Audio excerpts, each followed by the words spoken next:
تأكلوا أموالكم بينكم بالباطل إلا أن تكون تجارة عن تراض منكم. പ്രിയപ്പെട്ട സഹോദരങ്ങളെ, സത്യവിശ്വാസം,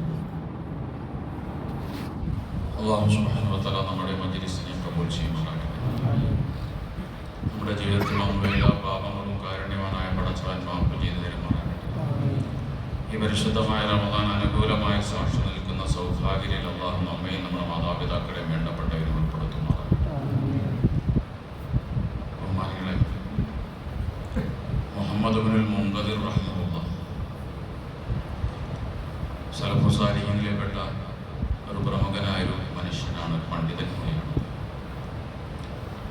അദ്ദേഹം ഒരു തുണിക്കച്ചവടക്കാരനായിരുന്നു. അദ്ദേഹം ഒരു ദിവസം നമസ്കാര സമയത്ത് നമസ്കരിക്കാനായി പള്ളിയിലേക്ക് പോയപ്പോൾ അദ്ദേഹത്തിൻ്റെ കടയിൽ ഒരാൾ തുണി വാങ്ങാൻ വേണ്ടി വന്നു. അപ്പോൾ കടയിൽ നിന്നിരുന്ന സെയിൽസ്മാൻ 2 തരത്തിലുള്ള തുണികൾ കടയിലുണ്ട്. 5 ദിർഹമിൻ്റെ ഉണ്ട്, 10 ദിർഹമിൻ്റെ തുണിയുണ്ട്. സെയിൽസ്മാൻ അബദ്ധം സംഭവിച്ച് 5 ദിർഹമിൻ്റെ തുണി 10 ദിർഹമിന് വിറ്റു. കസ്റ്റമർ അത് വാങ്ങിക്കൊണ്ടുപോയി. മുഹമ്മദ് ഇബ്നുൽ മുൻകദിർ റഹിമഹുല്ലാഹ് നമസ്കാരം കഴിഞ്ഞ് വന്നപ്പോഴാണ് വിവരം അറിഞ്ഞത്. ഉടനെ അദ്ദേഹം ആ കസ്റ്റമറെ അന്വേഷിച്ച് ഇങ്ങനെ ചന്തയിലൂടെ നടന്നു. ധാരാളം സമയം അന്വേഷിച്ചു. അവസാനം അദ്ദേഹത്തെ കണ്ടുപിടിച്ചു. അദ്ദേഹത്തോട് പറഞ്ഞു, എൻ്റെ സെയിൽസ്മാൻ ഒരു അബദ്ധം സംഭവിച്ചിട്ടുണ്ട്. നിങ്ങൾക്ക് വിറ്റ തുണി 5 ദിർഹമിൻ്റെതാണ്, നിങ്ങളുടെ അടുത്ത് 10 ദിർഹം വാങ്ങിയിട്ടുണ്ട്. അപ്പോൾ കസ്റ്റമർ പറഞ്ഞു, കുഴപ്പമില്ല, 5 ദിർഹമല്ലേ ഉള്ളൂ, പ്രശ്നമില്ല എന്ന് പറഞ്ഞു. അപ്പോൾ മുഹമ്മദ് ഇബ്നുൽ മുൻകദിർ റഹിമഹുല്ലാഹ് പറഞ്ഞു, എനിക്ക് പ്രശ്നമുണ്ട്, നിങ്ങൾക്ക് പ്രശ്നമില്ലായിരിക്കും. അതുകൊണ്ട് നിങ്ങൾ 3-4 കാര്യം ചെയ്യണം. ഒന്നിരിക്കൽ കടയിൽ വന്ന് 10 ദിർഹമിൻ്റെ തുണി വാങ്ങിക്കൊണ്ട് പോകണം. അല്ലെങ്കിൽ 5 ദിർഹം ബാലൻസ് നിങ്ങൾ സ്വീകരിക്കണം. അതുമല്ലെങ്കിൽ നിങ്ങളുടെ 10 ദിർഹം വാങ്ങിച്ച് കച്ചവടത്തിൽ നിന്ന് നിങ്ങൾ ഒഴിവാക്കണം. അങ്ങനെ എന്നെ പരലോകത്ത് രക്ഷപ്പെടുത്തണം എന്ന് അദ്ദേഹം പറയുന്നു. കച്ചവടം എന്നുള്ളത് അള്ളാഹു അനുവദിച്ചൊരു കാര്യമാണ്. അഹ്ലല്ലാഹുൽ ബൈഅ, അള്ളാഹു കച്ചവടം അനുവദിച്ചിട്ടുണ്ട്. വഹറമ റിബ, പലിശ പടച്ചവൻ നിരോധിക്കുകയും ചെയ്തിട്ടുണ്ട്. റസൂലുള്ളാഹി സ്വല്ലല്ലാഹു അലൈഹി വസല്ലം പറഞ്ഞു, അലൈക്കും ബിത്തിജാറ, നിങ്ങൾ കച്ചവടം ചെയ്യണം. ഫഇന്നഹാ തിസ്അതു അശാരി റിസ്ഖി, അള്ളാഹു നിങ്ങൾക്ക് തരുന്ന റിസ്കിന്റെ 10ൽ 9 കച്ചവടത്തിലാണ്. കച്ചവടം വലിയ ബറക്കത്തുള്ള പരിപാടിയാണ്. 10ൽ 9 ഭാഗവും റിസ്ക് അള്ളാഹു നിശ്ചയിച്ചിരിക്കുന്നത് കച്ചവടത്തിലൂടെയാണ്. അതുകൊണ്ട് നിങ്ങൾ കച്ചവടം ചെയ്യണം. നബി സല്ലല്ലാഹു അലൈഹി വസല്ലം സഹാബാക്കൾ കടലിലും കരയിലും കച്ചവടം ചെയ്യുന്ന ആൾക്കാരായിരുന്നു. പ്രത്യേകിച്ച് മുഹാജിറുകളായ സഹാബാക്കൾ കച്ചവടക്കാരായിരുന്നു. അൻസാരികളായ സഹാബാക്കൾ പൊതുവെ കർഷകരുമായിരുന്നു. കച്ചവടക്കാരന് ദുനിയാവിൽ വലിയ സ്ഥാനമുണ്ട്, ആഖിറത്തിലും വലിയ സ്ഥാനമുണ്ട്. റസൂലുള്ളാഹി സ്വല്ലല്ലാഹു അലൈഹി വസല്ലം പറഞ്ഞു, അത്താജിറു സ്വദൂഖുൽ അമീനു മഅൻ നബിയ്യീന വശുഹദാഇ വസ്വാലിഹീൻ സിദ്ദീഖീൻ, സത്യസന്ധനായ കച്ചവടക്കാരൻ, വിശ്വസ്തനായ കച്ചവടക്കാരൻ നാളെ പരലോകത്ത് നബിമാരോടൊപ്പമായിരിക്കും, സിദ്ദീഖീങ്ങളോടൊപ്പമായിരിക്കും, ശുഹദാക്കളോടൊപ്പമായിരിക്കും. ഏറ്റവും ഉയർന്ന സ്വർഗമാണ് ഫിർദൗസ്. ആ സ്വർഗത്തിൽ നബിമാരിരിക്കുന്ന സ്ഥാനത്ത്, അവരുടെ അടുത്ത്.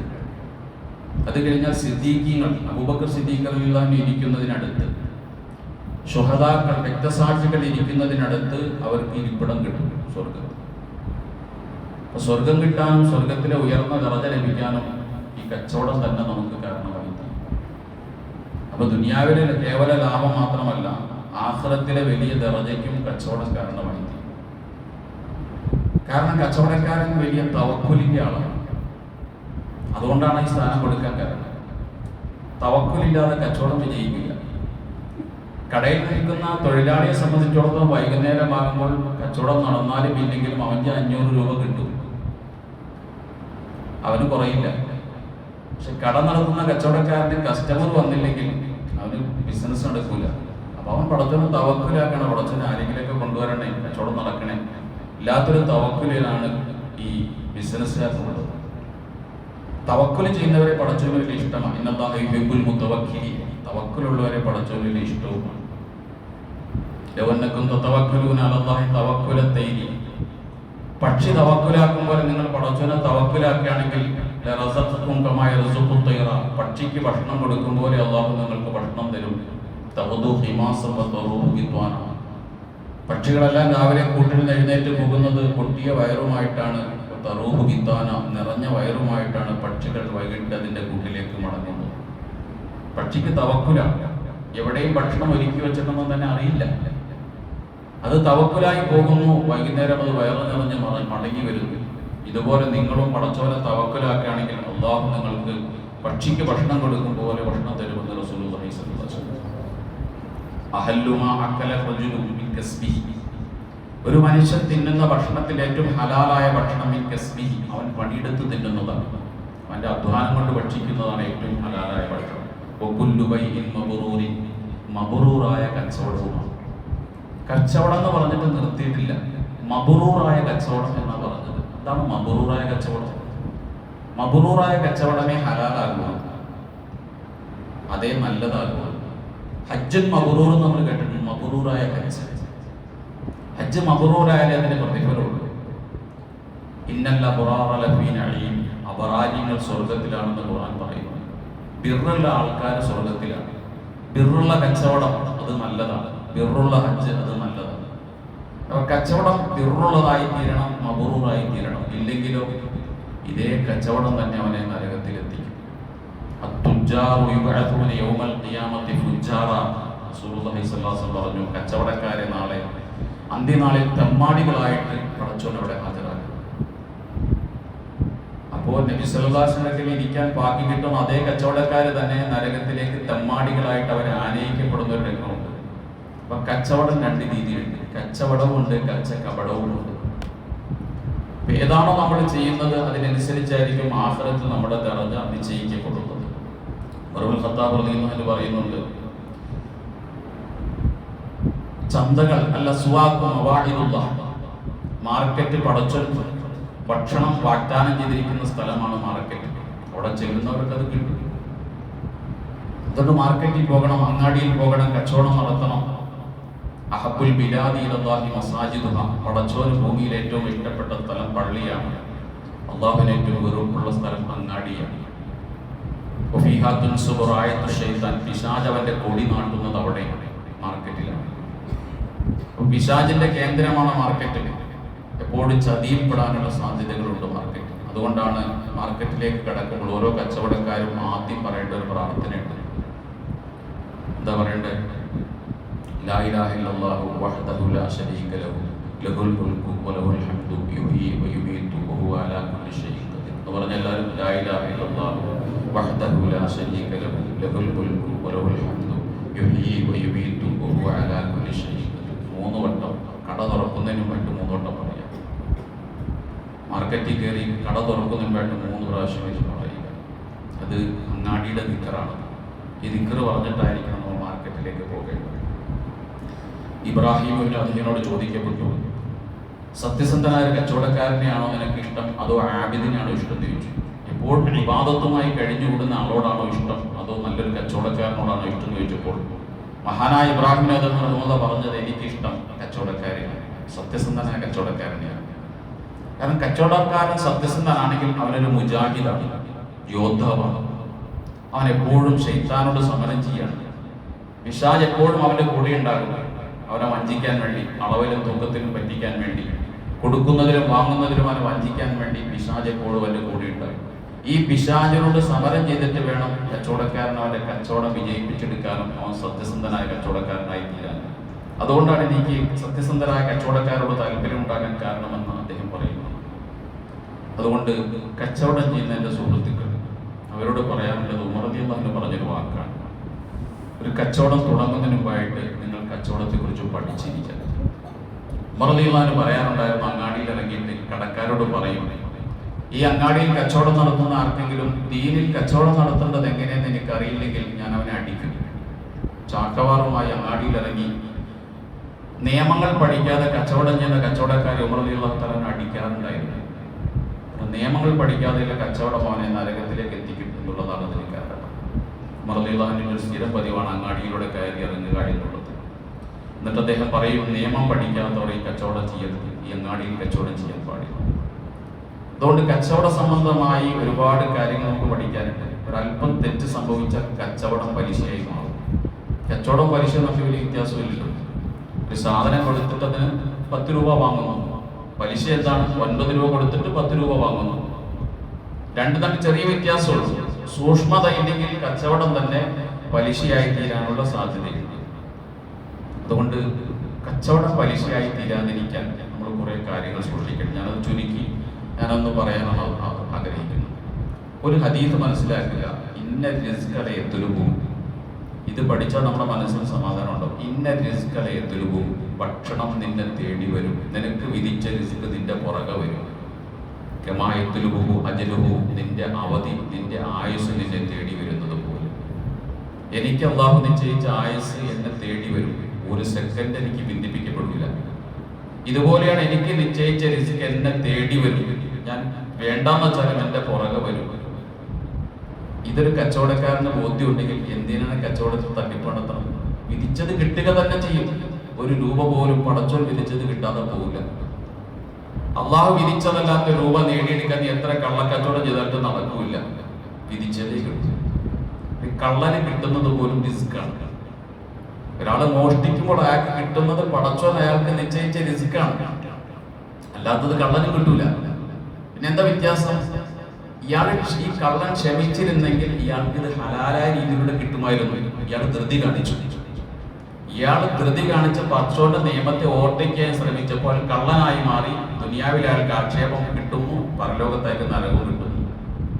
അയാൾക്ക് കിട്ടിയത് റിസ്ക് തന്നെയാണ്. മോഷ്ടിച്ചില്ലെങ്കിലും അയാൾക്ക് അല്ലാഹു വിധിച്ചതായിരുന്നു, കിട്ടുമായിരുന്നു മോഷ്ടിക്കാതിരുന്നെങ്കിൽ. അപ്പോൾ എല്ലാവർക്കും കിട്ടിയത് പടച്ച തമ്പുരാൻ നിശ്ചയിച്ച റിസ്ക്കാണ്. അല്ലാഹുവിന്റെ റിസ്കിനെ തെറ്റിക്കാൻ ആർക്കും കഴിയില്ല. അതുകൊണ്ട് കച്ചവടക്കാർ പടച്ചോന്റെ റിസ്ക് നേടിയെടുക്കാൻ വേണ്ടി ആദ്യം ചെയ്യേണ്ടത് കച്ചവടത്തിന്റെ ഒരു സമയമാണ്. നബി സല്ലല്ലാഹു അലൈഹി വസല്ലം കച്ചവടം ചെയ്യുന്ന ഒരു സമയം പഠിപ്പിച്ചിട്ടുണ്ട്. അല്ലാഹു ബാരിക് ലി ഉമ്മത്തി ഫീ ബുഖറത്തിഹ, പടച്ചോനെ എൻ്റെ ഉമ്മത്തിന് പ്രഭാതത്തിൽ നീ ബർക്കത്ത് ചെയ്യണേ എന്നൊരു പ്രാർത്ഥന നബി നടത്തിയിട്ടുണ്ട്. ഒരു കച്ചവടം ആരംഭിക്കേണ്ടത് പ്രഭാതത്തിലാണ്, 10 മണിക്കല്ല. എത്ര നേരത്തെ കട തുറക്കുന്നു അത്രമാത്രം ബർക്കത്ത് അവന് കിട്ടും. കാരണം ആ കട തുറക്കുന്നവന് നബിയുടെ പ്രാർത്ഥന കിട്ടിയിട്ടുണ്ട്. എൻ്റെ കട ഇന്ന് ഉദ്ഘാടനം ചെയ്ത് ആരെന്ന് ചോദിച്ചാൽ എൻ്റെ കട ഉദ്ഘാടനം ചെയ്ത് റസൂലുള്ളാഹി സ്വല്ലല്ലാഹു അലൈഹി വസല്ലം. കാരണം നബി പ്രാർത്ഥിച്ച സമയത്താണ് ഞാൻ എൻ്റെ കട തുറന്നത്. ഇന്ന് അതിരാവിലെ തുറക്കുന്ന കടകൾ എന്ന് പറഞ്ഞാൽ ലോട്ടറി കച്ചവടം, ലോട്ടറി കടയും പിന്നെന്താ അതുപോലുള്ള അപൂർവമായ ചില കടകളാണ് രാവിലെ തുറക്കുക. കച്ചവടം രാവിലെ തുടങ്ങണം. അതാണ് പ്രഭാതത്തിൽ ബർക്കത്തുള്ളൊരു സമയമാണ്. ആ സമയത്ത് നമ്മൾ കച്ചവടം തുടങ്ങും. നബി സ്വല്ലല്ലാഹു അലൈഹി വസല്ലം രീതി അതായിരുന്നു. നബി സഹാബത്തിനെ പഠിപ്പിച്ച രീതി അതായിരുന്നു. സഹറ എന്ന് പറയുന്ന ഒരു സഹാബിയുണ്ട്. അദ്ദേഹമാണ് ഈ ഹദീസ് ഉദ്ധരിച്ചത്. അദ്ദേഹം പറയുന്നുണ്ട്, ഞാൻ ഈ ഹദീസ് കേട്ടതിന് ശേഷം എൻ്റെ എക്സ്പോർട്ടിംഗ് ഇമ്പോർട്ടിംഗ് സാധനങ്ങളെല്ലാം അതിരാവിലെ ഞാൻ കൈകാര്യം ചെയ്യും. രാവിലെ ഞാൻ ചരക്കുകൾ കയറ്റിയിരിക്കും. രാവിലെ എനിക്ക് ഇറക്കുമതി ചെയ്യണമെന്ന് ഞാൻ അറിയിക്കും. എന്നിട്ട് ഞാൻ വല്ലാത്ത ലാഭം എൻ്റെ കച്ചവടത്തിൽ നേടിയെന്ന് ബഹുമാനപ്പെട്ട സഹർ റളിയല്ലാഹു തആല അൻഹു പറയുന്നു. അത് കച്ചവടത്തിൻ്റെ സമയമാണ്. കച്ചവടത്തിൽ പ്രധാനപ്പെട്ട ഒരു കാര്യം എന്ന് പറയുന്നത്. രണ്ടാമത്തെ കാര്യം, കച്ചവടത്തിൽ നമ്മൾ ശ്രദ്ധിക്കേണ്ട ഒരു കാര്യമാണ് കള്ളസത്യം ചെയ്യുക. സത്യം ചെയ്യുക എന്നുള്ളത് വിശ്വാസം പറഞ്ഞു, 3 വിഭാഗം ആളുകളുണ്ട്. ലാ യൻദുറുല്ലാഹു ഇലൈഹിം യൗമൽ ഖിയാമ, അന്ത്യനാളിൽ അല്ലാഹു അവരുടെ നേരെ നോക്കുക പോലും ഇല്ലാത്ത 3 വിഭാഗം ആൾക്കാർ. പടച്ചോന്റെ റഹ്മത്തിന്റെ നോട്ടം കിട്ടില്ലാത്ത ആൾക്കാർ. ഒന്ന് ആഇലുൻ മുസ്തക്ബിർ, അഹങ്കരിക്കുന്ന ദരിദ്രൻ. കയ്യിൽ 10 കാശില്ല, പക്ഷെ അവന്റെ അഹങ്കാരത്തിനൊരു കുറവുമില്ല. ഇവനെ പടച്ചോന് ഇഷ്ടമല്ല. രണ്ടാമത്തത് മന്നാനുൻ ബിഅതിയതിഹി, ഒരാൾക്കൊരു ഉപകാരം ചെയ്തിട്ട് അത് എടുത്തു പറയുന്നയാള്. ഒരാളെ സഹായിച്ചു എന്നിട്ട് അത് എടുത്തു പറയും, ഞാനല്ലേ നിന്നെ അങ്ങനെ സഹായിച്ചത് എന്ന് ചോദിച്ചവനെ നാണം കെടുത്തുക. ഇവന്റെ നേരെ പടച്ചോ നോക്കില്ല. മൂന്നാമത്തോ മുൻഫിഖുൻ സിൽഅതഹു ബിൽ യമീൻ, സത്യം പറഞ്ഞിട്ട് ചരക്ക് ചെലവാക്കണമാണ് കച്ചവടക്കാരൻ. സത്യം ചെയ്ത് ചരക്ക് ചെലവാക്കുന്ന കച്ചവടക്കാരന്റെ നേരെയും പടച്ചോന്റെ കാരുണ്യത്തിന്റെ നോട്ടം ഉണ്ടാവില്ല. അതുകൊണ്ട് കച്ചവടത്തിൽ നമ്മൾ സത്യം ചെയ്യരുത്. സത്യമാണെങ്കിൽ പോലും സത്യം ചെയ്യരുത്. കള്ളസത്യം ഏതായാലും പാടില്ല. സൗദിയിൽ ഗൾഫ് രാജ്യങ്ങളിലൊക്കെ ചെന്ന് കഴിഞ്ഞാൽ വല്ലാഹി പറയാത്തൊരു കച്ചവടം ഉണ്ടാവും അല്ലേ? എന്തെടുത്താലും വല്ലാഹി വല്ലാഹി വല്ലാഹി എന്ന് പറയും. അതില്ലാതെ ഒരു കച്ചവടം ഹറമിയിൽ നടക്കില്ല. ചിലപ്പോൾ ശരിയായിരിക്കും, ചിലപ്പോൾ സത്യമായിരിക്കും, കൊള്ളായിരിക്കും. സത്യമാണെങ്കിൽ പോലും ഒരു ചിലർക്ക് ചിലവാക്കാൻ വേണ്ടി അത് സത്യം ചെയ്യുന്നു. റസൂലുള്ളാഹി പറഞ്ഞു, അൽ യമീനു മൻഫഖത്തുൽ ലിസ്ഇൽഅത്തി വ മംഹഖത്തുൽ ബറക്കത്തി. സത്യം ചെയ്താൽ നിങ്ങളുടെ ചിലക്ക് ചിലവാകും, പക്ഷേ നിങ്ങളുടെ കച്ചവടത്തിന്റെ ബറക്കത്ത് നമുക്ക് ഇല്ലാതാക്കിയിട്ടുണ്ട്. കച്ചവടത്തിൽ സത്യം ചെയ്യാൻ പാടില്ല. വൈലുൽ ലിത്താജിരി മിൻ ബലാവല്ലാഹ് വലാവല്ലാഹ്. റസൂലുള്ളാഹി പറഞ്ഞു, വല്ലാഹി വല്ലാഹി വല്ലാഹി എന്ന് പറഞ്ഞതുകൊണ്ട് കച്ചവടക്കാരൻ വരാനിരിക്കുന്ന നാശമാണ്, അവന് ലാഭമല്ല എന്ന് പറയുന്നുണ്ട്. വൈലുൽ ലിസാനി മിൻ ഖദിൻ വ ബഅദ ഖദിൻ. അതുപോലെ തൊഴിലാളിക്ക് വരാനിരിക്കുന്നത് നാശമാണ്, നാളെ മറ്റന്നാൾ എന്ന് പറയുന്നതിന്റെ പേരിൽ. എങ്ങനെയുണ്ട് ഒരു പണിക്കൊരാളെ വിളിച്ചാൽ എന്താ പറയുക? നാളെ വരാം, മറ്റന്നാൾ. നാളെ വരാമെന്ന് പറയുന്നത് നാളെ വരില്ല, മറ്റന്നാൾ വരാമെന്ന് പറയും. ഒരു സാധനം ഒരു സ്ഥലത്ത് കൊടുത്തു കഴിഞ്ഞാൽ നാളെ തരാം, മറ്റന്നാൾ തരാം എന്ന് പറയുന്ന തൊഴിലാളിക്കും നരകമാണ്. വരാന്ന് പറഞ്ഞാൽ കൃത്യസമയത്ത് പണിക്കുമല്ല, അല്ലെങ്കിൽ വരാൻ പറ്റില്ലെങ്കിൽ ഏൽക്കരുത്. ഇത് രണ്ടും നാശമാണ്. അതുകൊണ്ട് കള്ളസത്യം സത്യം ഒരിക്കലും ചെയ്യാതിരിക്കുക, കള്ളസത്യം ഒരിക്കലും ചെയ്യരുത്, സത്യവും ചെയ്യരുത്. രണ്ടാമത്തെ കാര്യമാണ് വഞ്ചന, പൂഴ്ത്തിവെപ്പ് എന്നൊക്കെ പറയുന്നത്. നമ്മുടെ മുതലിൽ ഒരിക്കലും വഞ്ചന കാണിക്കരുത്. ഒരു കസ്റ്റമറെ നമ്മൾ ചതിക്കരുത്. റസൂലുള്ളാഹി സ്വല്ലല്ലാഹു അലൈഹി വസല്ലം ഒരിക്കൽ അങ്ങാടിയിലൂടെ ഇറങ്ങി നടക്കുമ്പോൾ ഒരു ഗോതമ്പ് കച്ചവടക്കാരൻ്റെ അടുത്ത് ഗോതമ്പ് കൂമ്പാരത്തിലേക്ക് ഇങ്ങനെ കൈ ഇറക്കി. റസൂലുള്ളാഹിയുടെ കൈയുടെ അടിഭാഗത്ത് നനവ് പറ്റി. കൈ വലിച്ചിട്ട് റസൂലുള്ളാഹി ചോദിച്ചു, ഇതെന്താന്ന് ചോദിച്ചു. പറഞ്ഞു, ഇന്നലെ മഴ നനഞ്ഞതാണ് ഗോതമ്പ്.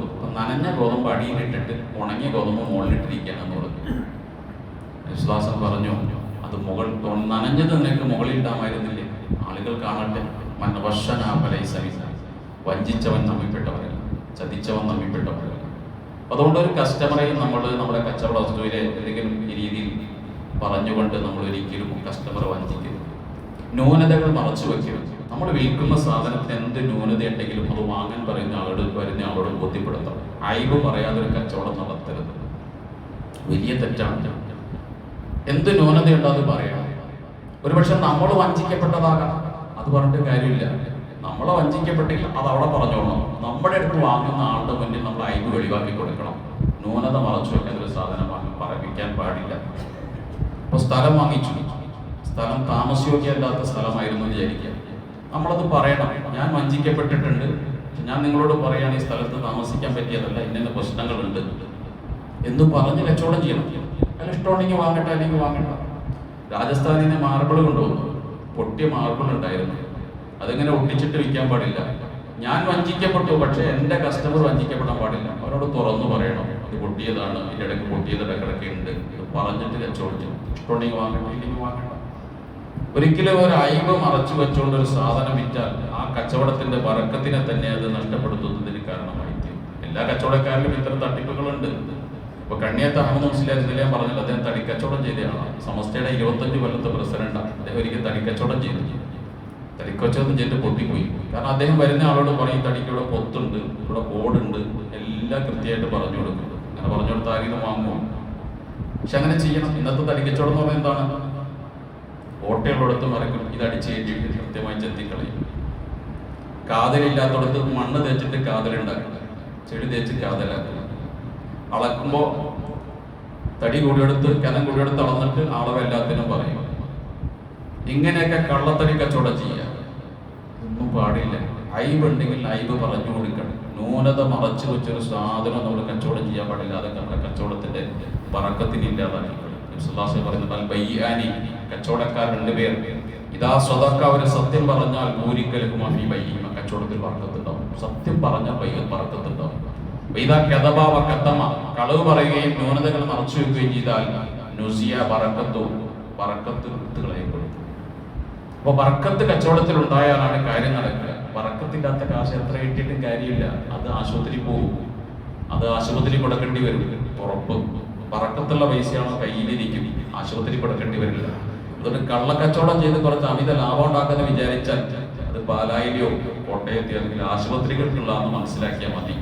ഹലാലായ രീതിയിൽ നല്ല നിലക്ക് കച്ചവടം ചെയ്താൽ ആ പൈസ പോക്കറ്റിൽ കിടക്കും. പടച്ചത് പറക്കത്തതിലെത്തുണ്ടായിത്തീരും. അതുകൊണ്ട് ന്യൂനതകൾ മറച്ചു വയ്ക്കരുത്. ഇനി ന്യൂനത വെളിപ്പെട്ടാൽ അത് തിരിച്ചു കൊടുക്കാനുള്ള അവകാശം കസ്റ്റമർക്കുണ്ട്. ഞാനൊരു സാധനം വാങ്ങി, എൻ്റെ കയ്യിൽ കിട്ടിയ ശേഷം എനിക്ക് മനസ്സിലായത് ഞാൻ വഞ്ചിക്കപ്പെട്ടു, ന്യൂനതയുണ്ടെന്ന് മനസ്സിലായാൽ ആ സാധനം തിരിച്ചുകൊണ്ട് കൊടുക്കാം. കടക്കാരനെ തിരിച്ചെടുത്തിരിക്കണം. അത് നിർബന്ധമാണ്. 3 രീതിയിലുള്ള സ്വാതന്ത്ര്യം കസ്റ്റമർക്കും വിൽക്കുന്നവനും കൊടുക്കുന്നുണ്ട്. ഖിയാറു മജ്ലിസ്, ഖിയാറു ബൈഅ്, ഖിയാറു ഷർത്ത്. ഖിയാറു മജ്ലിസ് എന്ന് പറഞ്ഞാൽ ഒരു കച്ചവടം നടന്നാൽ കടയിൽ നിന്ന് ഇറങ്ങുന്നതിന് മുമ്പായിട്ട് വിറ്റവനെ ഞാൻ വിൽക്കുന്നില്ല എന്ന് പറയാം, വാങ്ങിയവൻ എനിക്ക് വേണ്ടെന്നും പറയാം. ഏത് സാധനം, അതാണ് ഖിയാറു മജ്ലിസ് എന്ന് പറയുക. ഖിയാറു ഷർത്ത് എന്ന് പറഞ്ഞാൽ വാങ്ങിയ ആൾക്കും വിൽക്കുന്ന ആൾക്കും ഡിമാൻഡ് വെക്കാം. 3 ദിവസം വരെ എനിക്ക് സ്വാതന്ത്ര്യമുണ്ട്, 3 ദിവസത്തിനുള്ളിൽ വിൽക്കേണ്ടെന്ന് പറഞ്ഞാൽ ഞാൻ തിരിച്ചു മേടിക്കും. വാങ്ങിയാലും പറയാം 3 ദിവസം വരെ എനിക്ക് വാങ്ങണ്ടെന്ന് പറഞ്ഞാൽ ഞാൻ തിരിച്ചു തരും എന്ന് പറയാനുള്ള സ്വാതന്ത്ര്യം രണ്ടുപേർക്കുണ്ട്. അതാണ് ഖിയാറു ഷർത്ത് എന്ന് പറയുക. 3ാമത്തെ ഖിയാറുൽ ഐബ്. ന്യൂനത കണ്ടാൽ എപ്പോഴാണെങ്കിലും അത് തിരിച്ചുകൊണ്ട് പോയി കൊടുക്കാം. ന്യൂനതയുള്ള സാധനം തിരിച്ചു കൊടുക്കാം. ഒരിക്കലും വഞ്ചിക്കപ്പെടാൻ പാടില്ല, ഒരാളും വഞ്ചിക്കപ്പെടാൻ പാടില്ല. ഇതൊക്കെ ഹോട്ടലുകളിലൊക്കെ നമ്മൾ കയറി ഭക്ഷണം കഴിക്കുമ്പോൾ ചിലപ്പോൾ മത്സ്യം കൊണ്ടുവരും, പഴകിയ മത്സ്യമായിരിക്കും. നമുക്ക് മാനേജറോട് പറയാം അത് പഴകിയ മത്സ്യമാണ്, തിരിച്ചെടുക്കണം, പൈസ എടുക്കാൻ പാടില്ല പറയാം. അല്ലെങ്കിൽ അത് പറയണം ഇത് മീൻ ഇന്നലത്തെയാണെന്ന് പറഞ്ഞിട്ട് കൊടുക്കണം. അത് മറച്ചു വെച്ച് ഫ്രഷാണെന്ന രീതിയിൽ ഒരു കസ്റ്റമറെ വഞ്ചിച്ചാൽ ആ മത്സ്യത്തിന് ആ മീൻകറിക്ക് ബില്ലടയ്ക്കാതിരിക്കാനുള്ള സ്വാതന്ത്ര്യം നമുക്കുണ്ട്. കാരണം നമ്മൾ വഞ്ചിക്കപ്പെട്ടിട്ടുണ്ട്. ഏത് സാധനം അങ്ങനെ തന്നെയാണ്. അപ്പൊ ന്യൂനതകൾ പറഞ്ഞു കൊടുക്കണം എന്നുള്ളത് ഒരു പ്രധാനപ്പെട്ട കാര്യമാണ്. അതുപോലെ ഈമാൻ കൊണ്ട് ഒരാളും കച്ചവടം ചെയ്യരുത്. ഈമാൻദാരിയായിട്ട് കച്ചവടം ചെയ്യരുത് എന്ന് പറഞ്ഞാൽ ഒരാൾ സാധനം വാങ്ങാൻ വേണ്ടി വന്നു, ഭൂമി കച്ചവടം നടക്കാൻ വേണ്ടി വീട്ടിൽ വന്നപ്പോൾ ബാങ്ക് കേട്ടു പുത്തമ്പള്ളിയിൽ. അപ്പോൾ സ്ഥലം വിൽക്കാനുള്ള ആൾ പറയാണ് നിസ്കാരത്തിന് സമയത്തെ പള്ളിയിലേക്ക് വന്നത്. അങ്ങനെ പള്ളിയിലേക്ക് വിളിച്ചുകൊണ്ട് പള്ളി കഴിഞ്ഞിട്ട് പള്ളിയുടെ മുറ്റത്തിരുന്ന് സംസാരിക്കാണ് സ്ഥലക്കച്ചവടം. ഈ വാങ്ങാൻ വന്ന ആൾക്ക് എന്ത് വന്നു, ഒരു വിശ്വസത, നിസ്കാരമൊക്കെ ഉള്ള ആളാണ്, വഞ്ചിക്കില്ലാത്തൊരു വിശ്വസത വന്നു. ഇവൻ എന്തിനാണ് പള്ളിയിലേക്ക് വിളിച്ച്, പള്ളി കൂടെ ആളൊന്നുമല്ല, ഈ നിസ്കാരത്തിന്റെ മറവിൽ ഈ ഭൂമി കച്ചവടം നടത്തണം, അവനെ വഞ്ചിക്കണം. അതാണ് ഈമാൻ കൊണ്ട് കച്ചവടം നടത്താൻ തോന്നുന്നത്. ആ പരിപാടി തെറ്റാണ്. അതുപോലെ ഇപ്പൊ റമദാൻ മാസത്തിൽ ഇങ്ങനെ കടയിൽ വരുമ്പോൾ കച്ചവടക്കാരൻ ഇങ്ങനെ പറയാ, കസ്റ്റമറാണ്. എന്തിനാണ്?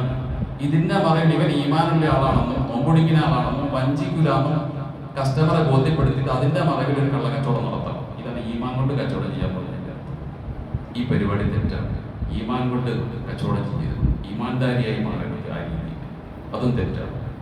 അതേപോലെ തന്നെ കച്ചവടങ്ങളിൽ വരാകുന്ന ഒരുപാട് പ്രശ്നങ്ങളുണ്ട്. അറവ നടത്തുന്ന ആളുകൾ, കോഴിക്കച്ചവടം, കോഴിക്കടകളിൽ അറവിന് വേണ്ടി നിർത്തുന്ന ആളുകൾ ചില കടകളിൽ മുസ്ലിമുകൾ പോലും എല്ലാം എന്റെ അറിയും. ഭായിമാരെ നിർത്തിയിട്ട് അവർ അറുത്തൊടുക്കുക, കൃത്യമായ അറവ നടത്താതിരിക്കുക, വാങ്ങുന്ന ആളെ വഞ്ചിക്കുകയാണ്. വാങ്ങുന്ന ആളൊരു മുസ്ലിമിന്റെ കടയാണ്, ഷറഈയായിട്ട് അറുത്ത് കിട്ടുമെന്ന ബോധ്യത്തിലാണ് അയാൾ അവിടെ ഇറച്ചി വാങ്ങാൻ വേണ്ടി വന്നത്, കോഴി വാങ്ങാൻ വേണ്ടി വന്നത്. അയാൾക്ക് മാംസം ഹലാല രീതിയിൽ അറുത്ത് കിട്ടില്ല എന്ന് പറഞ്ഞു കഴിഞ്ഞാൽ അതാ അയാളോട് ചെയ്യുന്ന ഒരു വഞ്ചനയാണത്.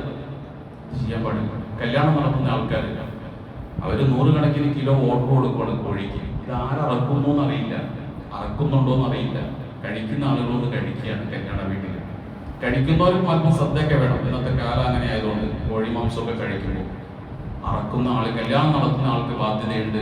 ഒരു 10 രൂപയൊക്കെ കൊടുത്തൊരു കോഴീനെ അറപ്പിക്കാം. 100 കോഴി അറക്കാൻ 1000 രൂപ കൊടുത്താൽ പോരെ? ആരെങ്കിലും അറക്കാൻ പറ്റുന്ന ഒരാളെ നടത്തിയിട്ട് കോഴിയൊക്കെ അറപ്പിച്ച് കല്യാണത്തിന് സാധനം ഓർഡർ ചെയ്യണം. ഇല്ലെങ്കിൽ ഇതൊക്കെ ഈ കല്യാണം നടത്തുന്ന ആളുടെ തലയിലേക്ക് ഇതൊക്കെ ഒരു പടച്ചുകൊണ്ടെടുക്കുക. അപ്പോൾ ഇത്തരം കാര്യങ്ങൾ നമ്മൾ ശ്രദ്ധിക്കുക. അതുപോലെ തന്നെ മായം കലർത്തുക, ഭക്ഷണത്തിൽ മായം കലർത്തി കച്ചവടം ചെയ്യുക. അത് ഞാൻ മായം കലർത്തിയതായിരിക്കണമെന്നില്ല, എനിക്കത് അറിയാമെങ്കിൽ മായം കലർത്തിയ സാധനങ്ങൾ കടയിൽ വിൽക്കരുത്. മായം കലർത്തിയ ഒരു സാധനം ഒരു കച്ചവടക്കാരൻ കടയിൽ വിൽക്കരുത്. വിറ്റാൽ ഓരോന്നിനും പടച്ചുകൊണ്ടേക്ക് അവൻ കുറ്റക്കാരനായി തീരും. കാരണം മനുഷ്യന്റെ ആരോഗ്യം കൊണ്ട് കളിക്കരുത്. ഒരാളുടെയും ആരോഗ്യത്തിന് ഹാനികരമാകുന്ന ഒരു സാധനവും വിൽക്കാൻ ഇസ്ലാമിക ശരീഅത്ത് അനുമതി നൽകുന്നില്ല. അതുകൊണ്ട് ചെയ്യാൻ പാടില്ല. പാലിൽ വെള്ളം ചേർക്കുക. ഒരു സലഫു സാലിഹിൽപ്പെട്ട ഒരു മഹാനൊരു കഥ പറയുന്നു. ഒരു സ്ത്രീ അവരുടെ പാല് കറന്നെടുത്താൽ എന്നും വെള്ളം ചേർക്കും. ഒരു ദിവസം മലവെള്ളപ്പാച്ചിൽ വന്നിട്ട് ആ പശു തന്നെ ഒലിച്ചു പോയി. അപ്പൊ മകള് പറഞ്ഞു അമ്മാനോട്, ഉമ്മ നമ്മൾ കുറേശ്ശെ പാലല്ലേ, പാലില് കുറേശ്ശെ വെള്ളാല് ഒഴിച്ച വെള്ളം മുഴുവൻ ഒരു ദിവസം വന്നിട്ട് പാല് തന്ന പശു തന്നെ പോയി, ഒഴുകി പോയി എന്ന് പറഞ്ഞിട്ടുണ്ട്. അതുകൊണ്ട് ഇതൊക്കെ ഇങ്ങനെയൊക്കെ കൃത്യമായി നമ്മൾ കാണിക്കുമ്പോൾ ഒരു തിരിച്ചടി പടച്ചവന്റെ ഭാഗത്ത് ഉണ്ടാകുന്നുള്ള ഒരു ബോധ്യം തീർച്ചയായിട്ടും നമുക്കുണ്ടായിരിക്കും. ഒരിക്കൽ അദ്ദേഹത്തിന്റെ മകൻ ഇങ്ങനെ ഒരു സാധനം കഴുകിയെടുക്കുന്ന കണ്ടു, വിൽക്കാനുള്ളൊരു സാധനം കഴുകിയെടുക്കണം, നന്നായി കഴുകി വൃത്തിയാക്കുന്ന കണ്ടപ്പോൾ അദ്ദേഹം പറഞ്ഞു, മോനെ നീ ചെയ്യുന്ന പണിയുണ്ടല്ലോ, 2 ഹജ്ജ് ചെയ്യുന്നതിനേക്കാളും 20 ഉംറ ചെയ്യുന്നതിനേക്കാളും നല്ല പണിയാണ് ഇപ്പൊ ചെയ്തുകൊണ്ടിരിക്കുന്നത്. കസ്റ്റമർ വഞ്ചിക്കാതിരിക്കുക, അത് കൊടുക്കുമ്പോൾ വൃത്തിയായിട്ട് കൊടുക്കുക. അത് 2 ഹജ്ജിനേക്കാളും 20 ഉംറയേക്കാളും ശ്രേഷ്ഠമാണ് എന്ന് ഫുളൈൽ വഴിയാതെ തന്റെ മകനോട് പറയുന്നതായി കിതാബുകളിൽ വായിക്കാൻ കഴിയുന്നുണ്ട്. അതുകൊണ്ട് കച്ചവടത്തിൽ ഇങ്ങനെ ധാരാളം തെറ്റുകൾ സംഭവിക്കാം. ഹറാമുകൾ നമ്മൾ കൂടാം. കച്ചവടം തന്നെ പല രീതിയിലാണ്. ഏറ്റവും നല്ല കച്ചവടം ഏതാണെന്ന് ചോദിച്ചാൽ ഏറ്റവും നല്ല കച്ചവടം തുണിക്കച്ചവടം. കച്ചവടങ്ങളിൽ ഏറ്റവും നല്ല കച്ചവടം തുണിക്കച്ചവടമാണ്. രണ്ടാമത് അത്തറ് കച്ചവടമാണ്. ചില കച്ചവടങ്ങൾ മോശമാണ്. അതായത് പേര് പറയുന്നില്ല, കാരണം നിങ്ങളുടെ കൂട്ടത്തിലേക്ക് ഇങ്ങനെയാണ് ആൾക്കാരുണ്ടാ കച്ചവടമൊക്കെ. ഞാൻ പേരൊന്നും പറയുന്നില്ല, ചോദിച്ചാൽ ആവശ്യക്കാരോട് പറയാം. ചില കച്ചവടങ്ങൾ അത്ര നല്ലതല്ലാത്ത കച്ചവടം. ഏറ്റവും നല്ല കച്ചവടം ഏതായിരുന്നാലും തുണിക്കച്ചവടമാണ്. സ്വർഗത്തിൽ ഒരാൾ കച്ചവടം ചെയ്യാൻ ആഗ്രഹിച്ചാൽ അള്ളാഹുവിനെ കൊടുക്കുന്നത് തുണിക്കച്ചവടം ചെയ്യാൻ അനുമതിയായിരിക്കുമെന്ന് കാണാൻ നമുക്ക് കഴിയുന്നുണ്ട്. അതുപോലെ തന്നെ ഏറ്റവും മോശമായ കച്ചവടം മണി എക്സ്ചേഞ്ച് ആണ്. മണി എക്സ്ചേഞ്ച് ആ പരിപാടിയിൽ ഒരുപാട് തെറ്റുകൾ വരാൻ സാധ്യതയുണ്ട്. അതിനെ മോശമായ കച്ചവട കൂട്ടത്തിലാണ് എണ്ണിയിരിക്കുന്നത്. അതോടൊപ്പം തന്നെ കച്ചവടത്തിൽ വരുന്ന ഏറ്റവും പ്രധാനപ്പെട്ട ഒരു തെറ്റാണ് അളവിലും തൂക്കത്തിലും വ്യത്യാസം വരുത്തുക. വൈലുലിൽ മുത്തഫിഫീൻ. ഖുർആൻ വൈലുലിൽ മുത്തഫിഫീൻ അല്ലദീന ഇദക്താലു അലന്നാസി യസ്തൗഫൂൻ വഇദാ കാലൂഹും വവദനുഹും യുഖ്സിറൂൻ. മുത്തഫിഫീങ്ങൾക്ക് നരകമാണ്. മുത്തഫിഫ് എന്ന് പറഞ്ഞാൽ തഫ്. തഫ് എന്ന് പറഞ്ഞാൽ അല്പം. അല്പം തെറ്റിക്കുന്ന ആൾക്കാർ. അല്പം. തഫ് എന്ന് പറഞ്ഞാൽ അല്പം നടത്തും. ഒരല്പം തൂക്കത്തിലോ അളവിലോ വ്യത്യാസം വരുത്തുന്നവന് നരകമാണ്. ഇദക്താലു അലന്നാസി യസ്തൗഫൂൻ. അങ്ങോട്ട് തൂക്കി കൊടുക്കുമ്പോൾ കൃത്യമായിട്ട്, അവരിൽ നിന്നും തൂക്കി വാങ്ങുമ്പോൾ കൃത്യമായി വാങ്ങും, അങ്ങോട്ട് കൊടുക്കുമ്പോൾ കുറയ്ക്കുകയും ചെയ്യും. ഒരു നബി തന്നെ വന്നത് ഇത് പാടില്ല എന്ന് പറയാനാണ്. ശുഐബ് നബി അല്ലാഹു തആല നിയമിച്ചത് തന്നെ അളവിലും തൂക്കത്തിലും വഞ്ചിക്കരുതെന്ന് പറയാനായിരുന്നു. അതുകൊണ്ട് വഅഖീമുൽ വസ്ന ബിൽ ഖിസ്തി, ത്രാസ് നേരെയാക്കണം. ത്രാസ് നേരെയാക്കണം. അളവിലും തൂക്കത്തിലുള്ള വഞ്ചന വലിയൊരു തെറ്റാണ്. ഒരു ഹദീസിൽ ഇങ്ങനെ കാണാം, വൈലുൽ ലിമൻ ബാഅ ഹബ്ബതൻ ബിജന്ന. ഒരു ധാന്യമണിക്ക് പകരം സ്വർഗ്ഗത്തെ വിറ്റവന് നാശം. ഒരു ധാന്യമണി ലാഭിക്കാൻ വേണ്ടിയാണ് അളവിൽ അവൻ വ്യത്യാസം വരുത്തിയത്. അതിന്റെ പേരിൽ നഷ്ടപ്പെടുത്തുന്നതോ ജന്നത്തൻ അർളുഹ സമാവാത്തു വൽ അർള്, ആകാശഭൂമിയോളം വിശാലമായ സ്വർഗ്ഗത്തെ അവൻ നഷ്ടപ്പെടുത്തുകയാണ് ഒരു ധാന്യമണിയുടെ പേരിൽ. അതുകൊണ്ട് അളവിലും തൂക്കത്തിലുള്ള വഞ്ചന. ചില കച്ചവടങ്ങളൊക്കെ പെട്രോൾ പമ്പ് എന്ന് പറഞ്ഞ് നല്ലതായിട്ട് നടത്തുന്ന ആൾക്കാരൊക്കെ ഉണ്ട്. അത്യാവശ്യം നരകത്തിൽ പോകാൻ സ്വർഗത്തിൽ പോകാൻ പ്രയാസമുള്ള ഒരു പരിപാടിയാണ് പെട്രോൾ പമ്പ് എന്ന് പറഞ്ഞത്. രണ്ടാമത് സ്വർണ്ണക്കട. ഇതിലൊക്കെ കൃത്യമായി സത്യസന്ധമായി നടത്താൻ കഴിയുന്ന, നടത്തിക്കൊണ്ടിരിക്കുന്ന വളരെ കുറഞ്ഞ ആൾക്കാരെ ഉണ്ടാവും. എങ്ങനെയെങ്കിലും ഒരു ഇച്ചിരി പറ്റിക്കാതെ, ലാഭമുള്ള പരിപാടിയാണ് എന്നാൽ പോലും കസ്റ്റമറെ വഞ്ചിക്കുന്നു. അത് മലഞ്ചരക്ക് കച്ചവടം. ഇവിടെയൊക്കെ ധാരാളം മലഞ്ചരക്ക് കച്ചവടക്കാരുണ്ടല്ലോ.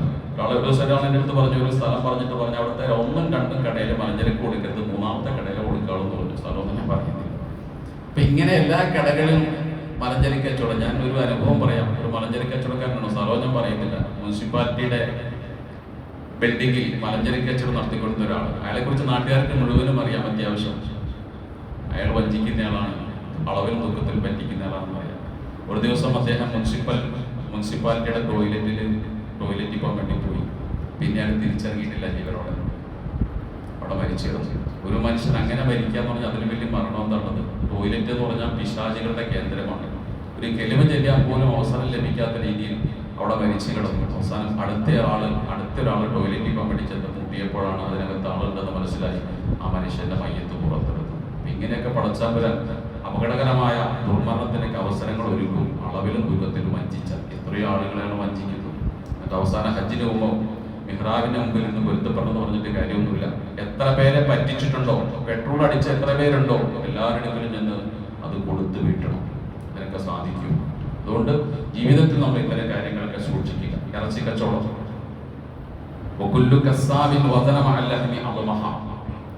മാംസത്തിന്റെ കൂടെ എല്ലുകൂടി തൂക്കി വിറ്റ ഓരോ ഇറച്ചി കച്ചവടക്കാരനും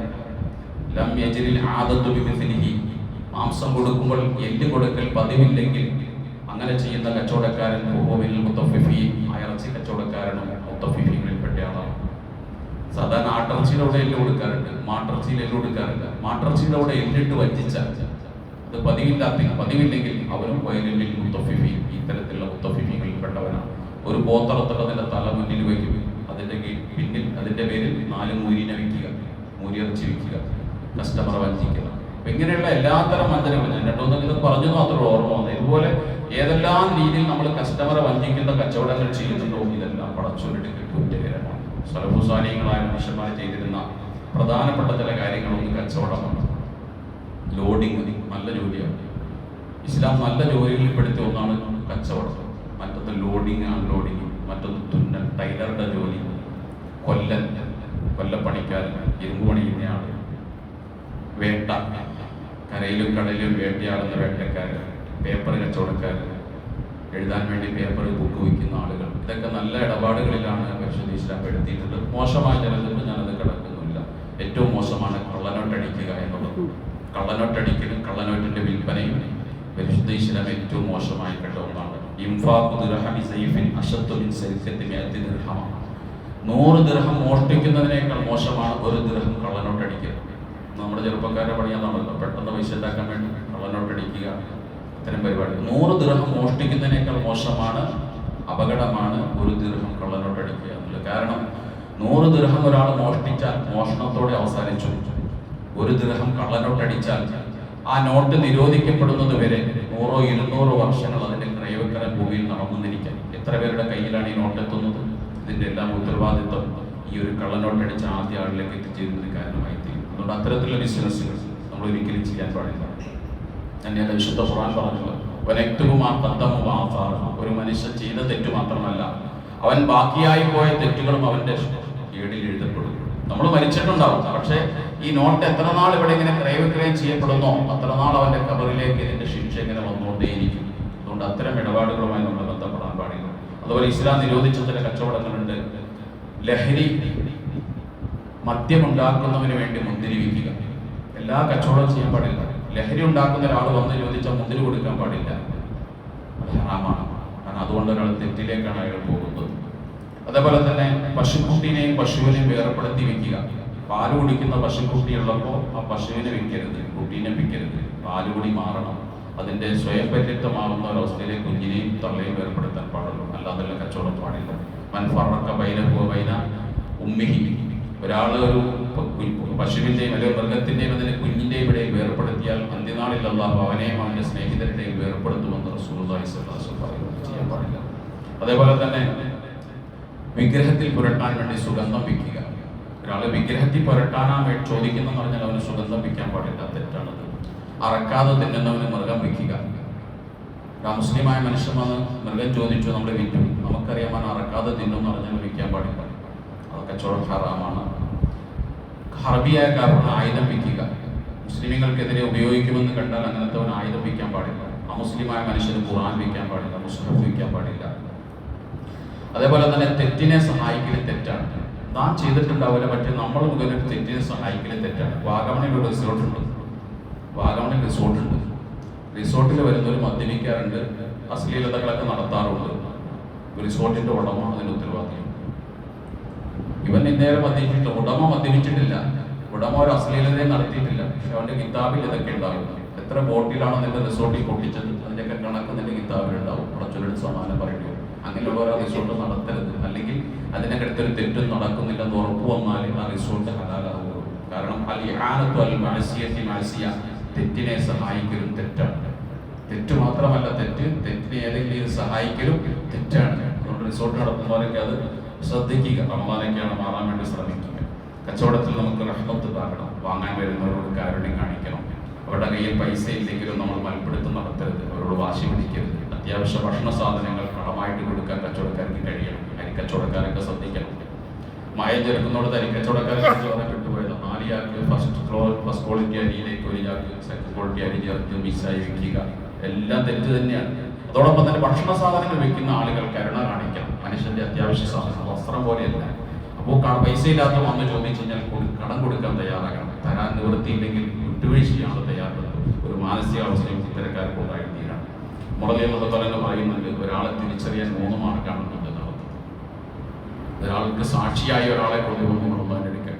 മുറുള്ളാനെ ചോദിച്ചു, നീ ഇവനെ അറിയുമെന്ന് ചോദിച്ചു. അറിയാമെന്ന് പറഞ്ഞു. എങ്ങനെ അറിയാം? നീ അവന്റെ അയൽവാസിയായിട്ടുണ്ടോ? ഇല്ല. നീ അവനുമായി സാമ്പത്തിക ഇടപാട് നടത്തിയിട്ടുണ്ടോ? ഇല്ല. കൂടെ യാത്ര ചെയ്തിട്ടുണ്ടോ? ഇല്ല. പിന്നെ എന്താണ് നീ ഇവനെ അറിയുന്നു പറഞ്ഞത്? നിസ്കരിക്കുന്നത് കണ്ടിട്ടുണ്ടാകാം. ഒരാളുടെ നിസ്കാരം കണ്ടിട്ടല്ല അവനെ മനസ്സിലാക്കേണ്ടത്. ഒന്നിരിക്കൽ അയൽവക്കത്ത് താമസിക്കണം, അപ്പോൾ സ്വഭാവം മനസ്സിലാവും.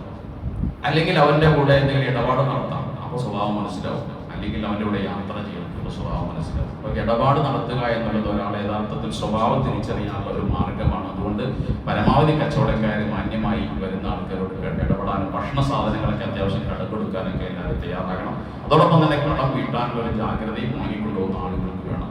ഹറാമായ മറ്റൊരു കച്ചവടമാണ് ഈ മദ്യം വാങ്ങുന്ന ആളുകൾക്ക് ടച്ചിങ്ങിന് വേണ്ടിയുള്ള സാധനങ്ങൾ വയ്ക്കുക. മദ്യം കുടിക്കുന്ന ടച്ചിങ് ഉണ്ടാവില്ല.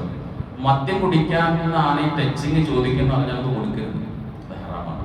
മദ്യം ഉണ്ടാക്കുന്നവന് ശർക്കര വിൽക്കരുത്, കള്ള് ചെത്താൻ വേണ്ടി തെങ്ങ് കൊടുക്കരുത്, ബാങ്കിന് വേണ്ടി കെട്ടിടം വാടകയ്ക്ക് കൊടുക്കരുത്, പണയത്തിന് വീട് കൊടുക്കരുത്, പണയത്തിന് വാഹനം കൊടുക്കരുത്.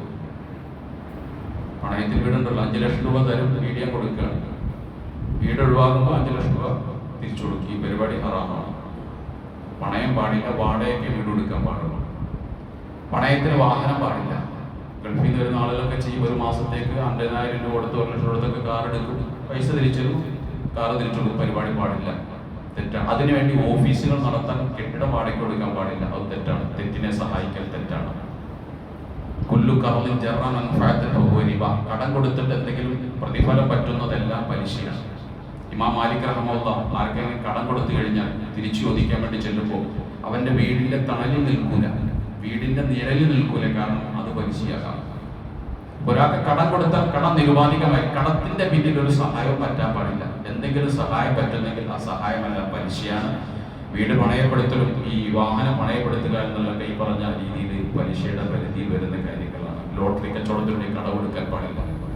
ഏത് ഹറാമായ കച്ചവടത്തിന് വേണ്ടി നമ്മൾ കച്ചവടത്തിന് വേണ്ടി കടമെടുക്കാൻ പാടില്ല. ലാനല്ലാഹു ഖംറ, അള്ളാഹു കള്ളിനെ ശപിച്ചിട്ടുണ്ട്. മാത്രമല്ല കള്ള് കുടിക്കുന്നവനെ, സഹായിക്കുന്നവനെ, അത് ചുമക്കുന്നവനെ, ബിവറേജിൽ ചുമട്ടുകാരായ ആളുകളെ, ബാങ്കിൽ ജോലി ചെയ്യുന്ന ആളുകളെ, ഇത്തരത്തിൽ ഹറാമിനെ സഹായിക്കാൻ വേണ്ടി എന്തെല്ലാം സഹായം ചെയ്യുന്നു അതെല്ലാം കുറ്റകരമാണ്, പഠിച്ചുകൊണ്ടിരിക്കുന്ന ശിക്ഷാർഹമാണെന്ന് മനസ്സിലാക്കുക.